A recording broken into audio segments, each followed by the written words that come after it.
Bonjour à toutes et à tous, c'est Magic Focus, j'espère que vous allez bien. Aujourd'hui on se retrouve dans une nouvelle vidéo dans laquelle on va parler de Avengers Campus à Disneyland Paris. On va faire le point sur tout ce qu'on sait sur Avengers Campus en espérant que cette vidéo vous plaise. Alors c'est parti pour Avengers Campus.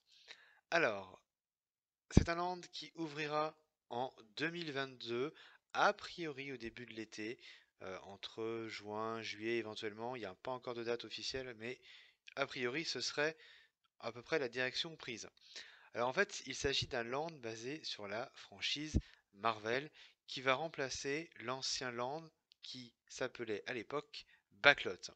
Alors la backstory, c'est simplement que il s'agit d'un ancien site de Stark Industries réinvesti par Tony Stark et les Avengers. La zone se compose en fait de hangars modernisés par Stark Industries et en termes d'espace-temps, nous sommes à notre époque et à Paris. C'est la première fois en fait que Walt Disney Imagineering nous situe complètement dans notre réalité et dans notre zone géographique de l'histoire qui sera donc comme je disais à Paris.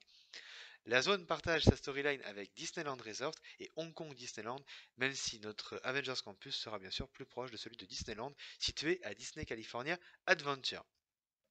Alors au niveau des attractions, il y aura tout d'abord l'attraction Spider-Man. Ça sera une copie quasi conforme à la version de Disneyland, Dark Ride interactive donc sur Spider-Man, qui se déroule lors de l'exposition, lors des portes ouvertes qui ont lieu au campus.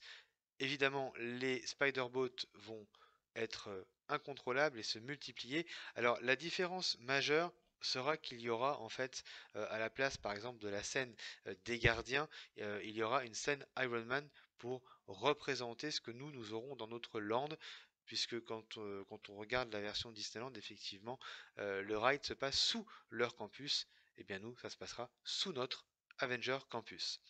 Il y aura une boutique qui sera accolée, qui sera la même que Disneyland, une boutique de 240 mètres carrés, à la différence qu'ici, elle sera directement à la sortie de l'attraction. Nous aurons droit aussi, bien sûr, au Stuntronic. La fameuse révolution de cet Avengers Campus, c'est bien le Stuntronic qui est vraiment impressionnant et que nous aurons à Disneyland Paris. Combien de temps? Ça, c'est la question. Combien de temps va-t-il tenir? Là, bon, on est sur une inconnue, mais en tout cas, c'est prévu qu'on l'ait au départ en tout cas. Il y aura le Iron Man Coaster, qui n'a pas encore de nom officiel, qui donnera une impression de vol avec Iron Man et d'autres Avengers, notamment grâce à des écrans et des projections.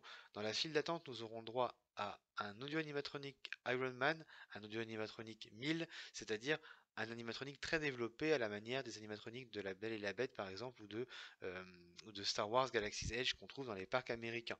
Il y aura aussi le Mission Control qui sera un lieu de rencontre très immersif et interactif, pas très loin du fameux Quinjet que nous aurons aussi dans notre version. Au niveau des restaurants, on aura le Pim Test Kitchen qui sera une copie presque conforme de la version de California Adventure. Donc on sera dans ce laboratoire inspiré d'Ant-Man et la Guêpe, un laboratoire où la nourriture sera rétrécie ou agrandie. Et je pense qu'on aura des choses très similaires avec ce qu'il y a à California Adventure, mais aussi, à mon avis, des mets, des plats adaptés à l'Europe. On aura aussi un autre restaurant qui, donc pour info, hein, le Pim's Kitchen prendra la place de l'ancien restaurant des stars, là où l'autre restaurant, qui sera du coup unique à notre version, prendra la place du Blockbuster. Il s'agira a priori de Armory, la cantine des super-héros, où il y aura des armures d'Iron Man et d'autres super-héros, peut-être, je ne sais pas. En tout cas, on sera dans un bâtiment qui abritera différentes armures.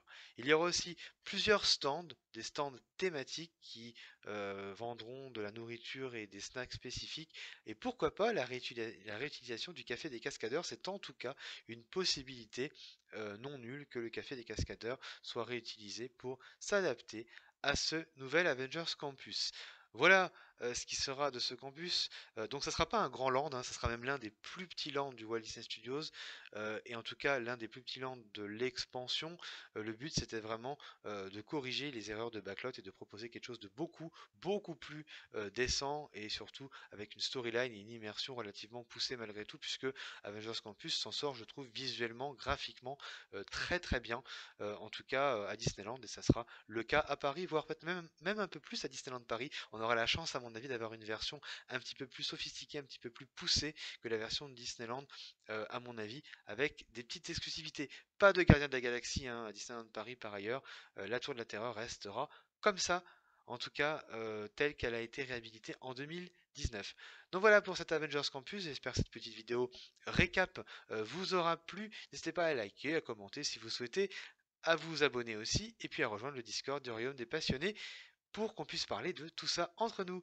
Voilà, on se retrouve dans une prochaine vidéo Imagineering. À très bientôt. Salut, salut.